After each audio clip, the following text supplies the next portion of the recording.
بسم اللہ الرحمن الرحیم۔ حضرت عائشہ رضی اللہ تعالیٰ عنہ نے حضرت اسماء سے ہار مانگ کر لیا، پہنا اور وہ قافلے میں گم ہو گیا۔ آپ صلی اللہ علیہ وسلم نے ایک آدمی کو اس کی تلاش کے لیے بھیجا جسے وہ ہار مل گیا۔ پھر نماز کا وقت آ پہنچا اور لوگوں کے پاس جو ہار کی تلاش میں گئے تھے پانی نہیں تھا۔ لوگوں نے نماز پڑھ لی اور رسول اللہ صلی اللہ علیہ وسلم سے اس کے متعلق شکایت کی۔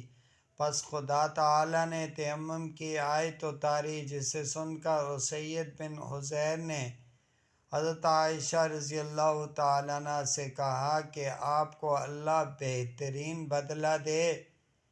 واللہ جب بھی آپ کے ساتھ کوئی ایسی بات پیش آئی جس سے آپ کو تکلیف ہوئی تو اللہ جل شانہ نے آپ کے لیے اور تمام مسلمانوں کے لیے اس میں خیر پیدا فرما دی۔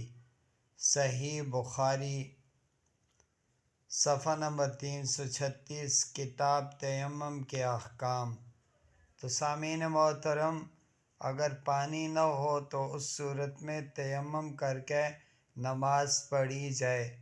تیمم کے طریقہ یہ ہے کہ ایک ضرب زمین پر لگائے اور پورے چہرے کا مسح کرے، اور اس کے بعد دوسری ضرب زمین پر لگائے، ہاتھوں سمیت کونیوں تک کا مسح کرے۔ یہ ترتیب ہے۔